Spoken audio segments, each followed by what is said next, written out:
السلام علیکم ورحمۃ اللہ وبرکاتہ۔ کیا حال ہے سب کا؟ الحمدللہ۔ نحمدہ ونصلی علی رسولہ الکریم، اما بعد فاعوذ باللہ من الشیطان الرجیم، بسم اللہ الرحمن الرحیم۔ رب اشرح لی صدری ویسر لی امری واحلل عقدۃ من لسانی یفقہوا قولی۔ فصل 18، ذلت معاصی۔ ذلت کہتے ہیں رسوائی کو، بے عزتی کو۔ بے عزتی کا ڈر کیسا ڈر ہوتا ہے؟ کبھی آپ میں سے کسی نے بے عزتی کی؟ ہم بے عزتی کے معاملے میں بہت کانشیس ہوتے ہیں، اور بہت سے لوگوں کو یہ کمپلینٹ ہوتی ہے کہ کوئی ان کی عزت نہیں کرتا۔ کیا عزت ڈیمانڈ کرنے سے ملتی؟ کیا عزت بندے دیتے ہیں؟ عزت اور ذلت کا مالک کون ہے؟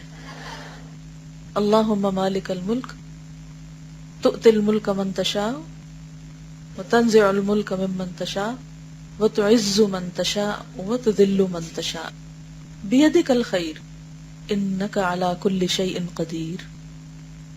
تو عزت اور ذلت کا معاملہ سارے کا سارا اللہ کے ہاتھ میں ہے۔ کسی کے ذلیل کرنے سے کوئی ذلیل نہیں ہوتا، اور کسی کے عزت دینے سے کسی کو عزت نہیں ملتی، لیکن عام طور پر ہم اسے اللہ کے پاس نہیں، لوگوں کے پاس سمجھتے ہیں۔ اسی لیے ہم لوگوں سے عزت چاہتے ہیں، اور اگر کوئی عزت نہ دے تو اس پر ناراض ہوتے ہیں، بول چال چھوڑ دیتے ہیں، کام چھوڑ دیتے ہیں کہ یہاں تو ہماری قدر ہی نہیں، ہمیں تو کوئی پوچھتا ہی نہیں، ہماری تو کوئی رسپیکٹ ہی نہیں۔ کس کو کس سے شکایت ہوتی ہے عام طور پر؟ عزت نہ ملنے کی۔ مثلا استاد کو شکایت ہو سکتی ہے کس سے؟ شاگردوں سے، کہ میرے شاگرد میری عزت نہیں کرتے۔ اور کس کو شکایت ہوتی ہے؟ والدین کو۔ کس سے؟ بچوں سے، کہ آج کل کے بچے بہت بدتمیز ہیں، رسپیکٹ نہیں دیتے۔ اور بیوی کو شوہر سے، یا شوہر کو بیوی سے، بڑوں کو چھوٹوں سے، بادشاہوں کو عوام سے۔ یہ ایک عام مسئلہ ہے نا، اور اکثر لوگ اس وجہ سے نفسیاتی مریض بھی بن جاتے ہیں، مایوس ہو جاتے ہیں زندگی سے، بددل ہو جاتے ہیں لوگوں سے، اور عزت نہ ملنے کے اسباب باہر تلاش کرتے رہتے ہیں، لوگوں میں تلاش کرتے رہتے ہیں۔ لیکن حقیقت یہ ہے کہ اصل سبب بے عزتی کا انسان کے اپنے اندر ہے۔ انسان خود ذمہ دار ہے، لیکن ہم سمجھتے نہیں، جانتے نہیں، یا مانتے نہیں۔ تو جب بھی آپ کو کہیں سے بھی کوئی رسوائی ہو، یا بے قدری معلوم ہو، یا سمجھے کہ آپ کو آپ کا حق نہیں دیا جا رہا، تو فوراً سوچیں کہ میں نے اللہ کے حق میں کہاں کمی کی، میں نے کون سی غلطی کی ہے، میں نے کون سا گناہ کیا ہے۔ کیونکہ یہ ہو نہیں سکتا کہ میں اللہ رب العزت کو اپنی زندگی میں سب سے اہم ترین مقام دوں اور لوگ میرا مقام مجھے نہ دیں۔ یہ نہیں ہو سکتا۔ اگر آپ کو لوگوں سے عزت چاہیے تو کیا کریں؟ اللہ کے سب سے عاجز بندے بن جائیں، اپنے گناہوں پہ نظر رکھیں کہ کہاں میں نے اللہ کے حق میں کمی کی۔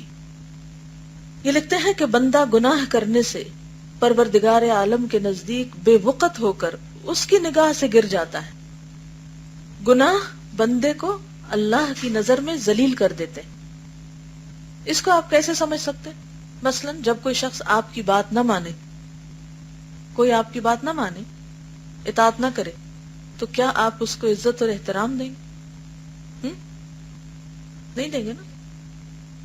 آپ کی بات نہ ماننے والا آپ کی نگاہ میں کیا مقام رکھتا ہے؟ مثلا کوئی بھی استاد یہ بتا سکتا ہے کہ وہ طالب علم جو استاد کی بات مانتا ہے، سبق یاد کرتا ہے، مطلب استاد کو شاگرد سے کیا چاہیے؟ کوئی ذاتی خدمت تو نہیں چاہیے، وہ یہی چاہتا ہے نا کہ جو کچھ اسے دے رہا ہے وہ اسے لے لے۔ تو جب کوئی شاگرد وہ نہیں لیتا یا وہ نہیں کرتا جو آپ اس سے چاہتے ہیں، تو اس شاگرد کا آپ کی نگاہ میں مقام نہیں رہتا۔ اسی طرح ماں باپ، جب کوئی بچہ بات نہیں مانتا تو قدرتی طور پر اس کی نافرمانی اور سرکشی ماں باپ کے دل میں برے احساسات پیدا کرتی ہے. اس کے مقابلے میں خود بخود ماں باپ کا دل اس بچے کی طرف زیادہ مائل ہونا شروع ہو جاتا ہے جو بات مانتا ہے، اطاعت گزار ہوتا ہے. جتنے کام وہ کرتا ہے اتنی دعائیں لیتا جاتا ہے. تو اسی طرح جو بندہ اللہ کی نافرمانی کرتا ہے، گناہ کرتا ہے، وہ اللہ کی نگاہ میں بے وقت ہو جاتا ہے. حضرت حسن بصری فرماتے ہیں کہ جو لوگ اللہ تعالیٰ کے نزدیک باعزت ہوتے ہیں، اللہ تعالیٰ انہیں گناہوں سے بچا لیتا ہے. مثال جیسے یوسف علیہ السلام کو اللہ سبحانہ وتعالیٰ نے اس عورت کے فتنے سے بچا لیا، محفوظ کر لیا. اور جو اس کے نزدیک ذلیل ہوتا ہے تو دنیا میں کوئی بھی اس کی عزت نہیں کرتا. چنانچہ اللہ تعالیٰ کا ارشاد ہے وَمَن يُهِنِ اللَّهُ فَمَا لَهُ مِن مُكْرِمٍ، سورۃ الحج. جس کو اللہ ذلیل کرے اسے کوئی عزت دینے والا نہیں، اسے کوئی عزت دینے والا نہیں. لوگ اگرچہ ایسے افراد کی ان کے خوف اور ڈر کے مارے اور ان کے شر سے بچنے کے لیے بظاہر عزت کرتے ہیں، یعنی کچھ نہیں کہتے کیونکہ وہ ان کے مقابلے میں کمزور ہوتے ہیں، لیکن واقعہ یہ ہے کہ ان کے دلوں میں وہ انتہائی ذلیل اور حقیر ہوا کرتے ہیں. دل سے کوئی ان کی قدر نہیں کرتا. یہ بھی معاصی کا اثر ہے، گناہوں کا اثر ہے کہ بندہ بکثرت اور پے در پے گناہ کرنے لگ جائے تو پھر بڑے سے بڑا گناہ بھی اس کی نگاہ میں چھوٹا ہو جاتا ہے. اور یہی اس کی ہلاکت کی علامت ہے، کیونکہ بندے کی نگاہ میں گناہ چھوٹا ہو اللہ کے نزدیک بہت بڑا بن جاتا ہے. حضرت ابن مسعود سے مروی ہے کہ آن حضرت صلی اللہ علیہ وسلم نے ارشاد فرمایا ان المؤمن یرا ذنوبہ کأنہا فی اصل جبل یخاف ان یقع علیہ وان الفاجر یرا ذنوبہ کذباب وقع علی انفہ فقال بہ ہکذا فطار. صحیح بخاری. صاحب ایمان گناہوں کو پہاڑ سمجھتا ہے. جس کے اندر ایمان ہوتا ہے وہ گناہ کو بہت بڑا سمجھتا ہے اور ڈرتا ہے کہ کہیں یہ پہاڑ اس کے سر پہ نہ آ گرے. اور فاجر آدمی یعنی گناہگار آدمی اپنے گناہ کو ایسا سمجھتا ہے گویا ناک پر مکھی بیٹھی ہے، ہاتھ اٹھایا اور مکھی اڑ گئی. اس کی نگاہ میں بڑے سے بڑا گناہ حقیر ہوتا ہے، معمولی ہوتا ہے، بلکہ بعض اوقات وہ اس کو سمجھتا نہیں. اب دیکھیں ناک پہ اگر کسی کے مکھی بیٹھی ہو تو کتنا بوجھ ہوتا ہے. بوجھ ہوتا ہے کہ کوئی چیز آگے بیٹھ گئی ہے؟ نہیں، کچھ بھی نہیں، ہلکا پن محسوس ہوتا ہے. تو بالکل اسی طرح جو شخص گناہوں کا عادی ہو جائے تو بعض اوقات وہ گناہ کر کر کے، مثلا کسی کو چوری کی عادت پڑ گئی، اب اگر پہلی دفعہ کوئی چیز چرائے تو اس کا کیا حال ہوتا ہے؟ اس کے اندر ایک لرزہ ہوتا ہے، خوف ہوتا ہے. لیکن دوسری دفعہ اس نے پھر چوری کر لی، پھر چوری کر، پھر اس کا ہاتھ اتنا ماہر ہو جاتا ہے کہ اس کو چوری میں لذت آنے لگتی. یعنی ایک وقت آتا ہے کہ انسان کو گناہ کے اندر لذت آنے لگتی. جس کے اندر ایمان ہو اس کا ایمان اسے گناہ پہ راضی نہیں ہونے دیتا، گناہ میں مزہ نہیں آنے دیتا. گناہوں کا مزہ صرف اس کو آتا ہے کہ جس کے اندر ایمان نہیں ہوتا. تو جس درجہ ایمان مضبوط ہوگا اسی درجے گناہوں کا بوجھ محسوس ہوگا، اور جتنا ایمان کم ہوگا اتنا گناہوں کا بوجھ ہلکا ہوگا، حتیٰ کہ مکھی کی طرح یا اس سے بھی کم. جی فصل مکمل ہوئی. اپنا جائزہ لیجئے کہ آج صبح سے اب تک کسی سے ڈانٹ تو نہیں پڑی، کل کے دن میں، اس سے پہلے.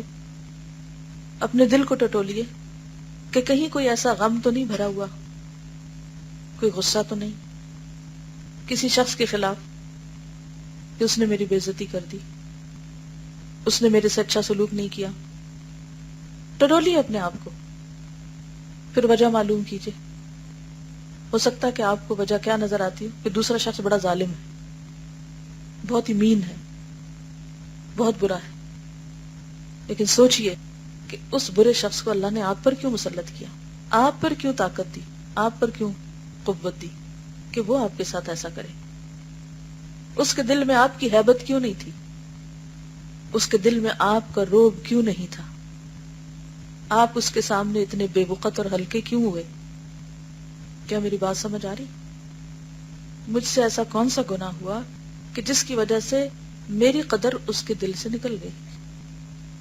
ایک ہوتا ہے کسی پر جسمانی طور پر غالب آ جانا، جیسے دو لوگ اگر کشتی کر رہے ہوں، لڑائی کر رہے ہوں، تو بعض اوقات ایک دوسرے پر غالب آ جاتا ہے، اور بعض اوقات جسمانی طور پر تو کسی سے ہماری جنگ و جدل نہیں ہوتی، لیکن دوسرا شخص مثلا کلام میں غالب آ گیا یا کسی اور طریقے سے ہم پہ غالب آ گیا اور ہمیں اس نے مغلوب کر دیا۔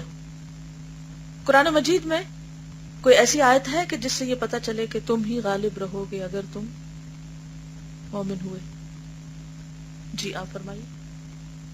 آل عمران، ان ینصرکم اللہ فلا غالب لکم، اور ولا تہنوا ولا تحزنوا وانتم الاعلون ان کنتم مؤمنین، تم ہی اعلیٰ رہو گے، تم ہی بلند رہو گے اگر تم مومن ہوئے۔ صحابہ کرام کے اندر کیا رجحان پایا جاتا تھا کہ جب کسی غزوے میں، کسی جنگ میں ان کو کامیابی نہیں ہوتی تھی تو وہ کیا کرتے تھے؟ کیا طریقہ اختیار کرتے تھے؟ دیکھتے تھے کہ ہم سے کوئی سنت تو نہیں چھٹ رہی، کہیں کوئی غلطی تو نہیں ہو رہی، کوئی کوتاہی تو نہیں ہو رہی، سب مل کے سر جوڑ کے سوچتے، اور پھر اس کے بعد انہیں سمجھ آ جاتا کہ ہاں یہ بات ہے، اور پھر اجتماعی طور پر وہ اس پر عمل کرنے لگتے۔ لیکن ہم میں سے کتنے لوگ یہ ماننے کو تیار ہوں کہ ہم غلط ہیں، ہماری غلطی ہو سکتی ہے، کہ ہمیں دنیا میں توبہ کا موقع مل جاتا ہے، اللہ تعالیٰ ہمارا ذہن کھول دیتا، آنکھیں کھول دیتا، اور اگر ایمان کی روشنی اندر ہو فوراً پتہ چلتا ہے غلطی کہاں ہے۔ انسان اپنی غلطیاں تلاش کرنے لگتا ہے۔ اگر اس کو یہ توفیق ہو جائے، اگر وہ یہ اعتراف کرنے لگے کہ غلطی میرے اندر ہے، ورنہ اس شخص کو موقع نہ ملتا کہ یہ میرے ساتھ ایسا سلوک کرے۔ چلیے اس کو دوسری طرح سمجھیے، مختلف لوگوں کے ساتھ معاملہ کرتے وقت کیا ایسا ہوتا ہے کہ کچھ لوگوں کو آپ آسانی سے دبا جاتے ہیں اور کچھ لوگوں کے ساتھ مشکل پیش آتی؟ ہوتا، فرق ہوتا ہے نا۔ پھر ہم کیسی باتیں کرتے ہیں، اس کی شخصیت ایسی ہے، اس کے اندر کوئی ایسی کوالٹی ہے، اور وہ بھی دنیاوی اس کی صفات اور کوالٹیز کو دیکھنے لگتے ہیں۔ بعض اوقات دنیاوی صفات بھی ایسی ہوتی ہیں، مثلا کسی شخص کے اندر علم کا وزن ہوتا ہے، علم کا روب ہوتا ہے، چاہے اس کے اندر دین نہیں بھی ہوتا، لیکن وہ عام طور پر علم میں مشغولیت کی وجہ سے گناہوں سے دور رہتا ہے، وہ انسانوں کے فائدے کے کام کر رہا ہے، خیر اس کے اندر وہ ایک خاص ایمان نہیں بھی، لیکن عمومی طور پر اس کے اندر ایک انسانی شرافت اور ایک وہ بھی موجود ہے کہ وہ اپنے وقت کا صحیح استعمال کر رہا ہے، تو اس کی بھی ایک ہیبت ہوتی ہے پھر آپ کے اندر۔ اور آپ دیکھیں کہ اللہ سبحانہ و تعالیٰ نے آدم کو جو فضیلت دی تھی فرشتوں پر، حالانکہ فرشتے عبادت گزار زیادہ تھے، وہ کبھی گناہ نہیں کرتے، لیکن فوقیت کس بنا پر ملی تھی؟ علم کی بنا پر۔ تو علم ایک ایسی چیز ہے کہ جس کے اندر مشغولیت اور جس کی طلب اور جس کے ساتھ امانت داری اور جس کے ساتھ سنجیدگی انسان کے اندر ایک روب اور ایک وزن پیدا کر دیتی، چاہے وہ دین کا ہو یا دنیا کا ہو۔ اور کوئی مثال لائیے، انسانوں کی خدمت کرنے والے لوگ۔ ابھی ہیٹی میں جو زلزلہ آیا ہے، اس کے بعد مختلف طرح سے جو امداد گئی ہے، اس میں آپ کو معلوم ہے کہ پاکستان میں سے کس کی طرف سے امداد گئی، کس نے مدد کی، کون آگے بڑھا ہے، کون گیا ہے؟ عبدالستار ایدھی۔ عبدالستار ایدھی کوئی ریلیجس شخصیت نہیں ہے، لیکن خدمت خلق کے لیے، دوسروں کی مدد کے لیے مشہور ہے۔ کبھی آپ نے ان کو بولتے ہوئے سنا کہ وہ بہت پاورفل اسپیچ دیتے، لیکن ان کی بات میں اثر ہوتا ہے نا؟ کس چیز کا؟ خدمت خلق کا، عمل کا۔ تو اسی طرح جو لوگ دوسروں کی خدمت کرتے ہیں، دوسروں کے کام آتے ہیں، ان کے اندر بھی ایک خاص طرح کا روب ہوتا ہے۔ اور کون لوگ ہوتے ہیں جن کے ساتھ معاملہ کرتے ہوئے آپ کا دل نرم ہوتا ہے، یا پھر آپ ان کے ساتھ زیادتی نہیں کرتے؟ وہ کون ہوتے ہیں؟ سچے، اور جن کے اندر عاجزی ہو۔ آپ دیکھیں گے کہ جن کے اندر عاجزی ہوتی ہے نا، دوسروں کے دل ان کے لیے نرم ہوتے ہیں۔ اللہ سبحانہ وتعالیٰ کی رحمت بھی کس وقت بندے پر آتی ہے؟ جب انسان کے اندر عاجزی آتی ہے۔ نبی صلی اللہ علیہ وسلم جب بارش کے لیے دعا کرنے نکلتے تو کیا انداز ہوتا تھا آپ کا، کس قدر عاجزی ہوتی تھی. تو عاجزی جو ہے اور ہمبل ہونا جو ہے، یہ بھی ایک ایسی چیز ہے جو انسان کے اندر کمزوری کے باوجود ایک روب پیدا کر دیتی. لیکن گناہ ایسی چیز ہے، خیانت، دھوکہ، جھوٹ، بد اخلاقی، اکڑ، کس کے ساتھ آپ کا اکڑنے کو دل چاہتا ہے اور کس کے ساتھ آپ کا سختی اور بدتمیزی کرنے کو دل چاہتا ہے؟ جو کیسے ہوتے ہیں؟ جن کے اندر اکڑ ہوتی ہے. آپ کا ایک نیچرل ریاکشن ہوتا ہے کہ جن کے اندر ایک اکڑ سی ہوتی ہے، آپ کیا چاہتے ہیں کہ آپ بھی کیا کریں ان کے ساتھ، ایسے کو تیسا. وہ سوچتے نہیں، آپ کو ایک نیچرل ریاکشن ہوتا ہے خود بخود. آپ کیونکہ وہ ایک دفاعی نظام ہوتا ہے نا انسان کے اندر، تو وہ متحرک ہو جاتا ہے. تو اگر ہم چاہتے ہیں کہ اللہ کی نظر میں ہماری عزت ہو تو ایمان میں اضافے کی کوشش کریں، اللہ کی اطاعت میں وقت گزاریں اور گناہوں سے باز آئیں، اور ایسے کام کریں کہ جس کی وجہ سے اللہ سبحانہ و تعالیٰ کی رحمت نازل ہوتی ہے. خواہ وہ وَقُلْ رَبِّ زِدْنِی عِلْمًا، یا وہ خدمت خلق، اور خدمت خلق میں خاص طور پر جسمانی خدمت کے علاوہ مال خرچ کرنا دوسروں پر، یہ بھی دلوں کو مسخر کرتا ہے. وہ حدیث آپ نے پڑھی ہوگی عقبہ بن عامر سے جو روایت ہے کہ قیامت کے دن انسان حشر کے میدان میں اپنے صدقے کے سائے میں ہوگا. قیامت کا دن کیسا دن ہے؟ کچھ پتا ہے کیسا دن ہے قیامت کا دن؟ کوئی سایہ نہیں ہوگا سوائے عرش کے سائے کے. دھوپ کتنی ہوگی؟ سورج کہاں ہوگا؟ سوا نیزے پر، بہت قریب. اب اس دھوپ کے قریب ہونے کی وجہ سے، سورج کے قریب ہونے کی وجہ سے ہر شخص ایک تو پسینے میں لتھڑا ہوا ہوگا، دوسرے یہ کہ پیاس کے مارے برا حال ہوگا، لوگوں کی گردنیں مڑ رہی ہوگی پیاس کی شدت سے. لیکن جو شخص صدقہ کرتا ہے، دوسروں کے ساتھ خیر و بھلائی کرتا ہے، اس کے اوپر ایک سایہ ہوگا. اب آپ دیکھیے کہ ہم اپنا اپنا جائزہ لیں کہ ہم کیا کرتے ہیں. کیا روزانہ صدقہ کرتے ہیں؟ چاہے وہ چھوٹی سی چیز ہی کیوں نہ ہو. کیونکہ عمل جو ہے وہ چھوٹا بھی بہت بڑا ہو جاتا ہے اگر اس کے اندر اخلاص ہو، سنسیئرٹی ہو. یعنی اللہ تعالیٰ کو بندے کا کوئی بہت بڑا عمل نہیں متاثر کرتا، بڑا بھی اچھا ہے اگر اس کے اندر سنسیئرٹی ہے، اخلاص ہے، اور چھوٹا بھی اگر اس کے اندر اخلاص ہے. اور بیسٹ صدقہ پھر کیا ہوتا ہے؟ جہد المقل. جہد المقل کیا ہوتا ہے؟ کسی کو پتا ہے؟ مقل ہوتا ہے جس کے پاس تھوڑا ہو لیکن وہ مشقت کر رہا، یعنی ہے نہیں زیادہ، ہے ہی تھوڑا، اور جو کچھ کماتا ہے بڑی محنت کر کے کماتا ہے، اور تھوڑا سا بھی حاصل کرنے کے لیے اس کو بڑے پاپڑ بیلنے پڑتے ہیں. تو اس میں سے پھر وہ کسی اور کو دیتا ہے.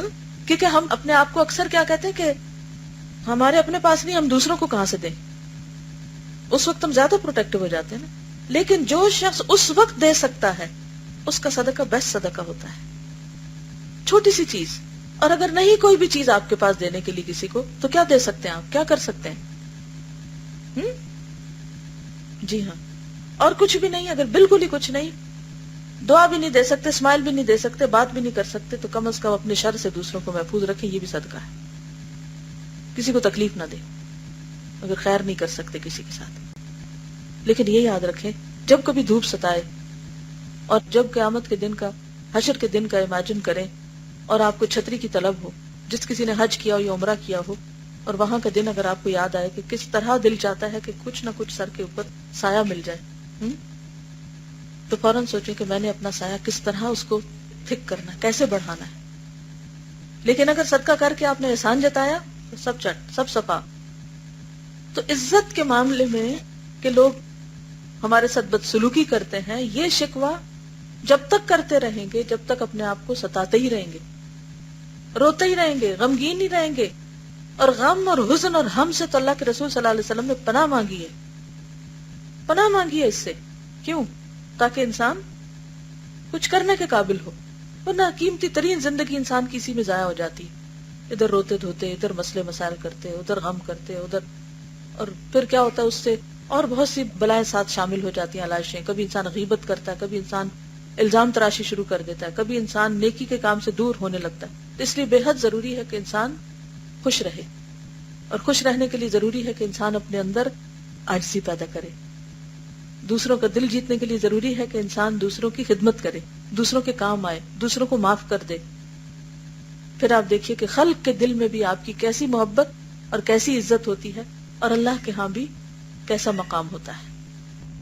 جزاکم اللہ خیرا. السلام علیکم ورحمۃ اللہ وبرکاتہ.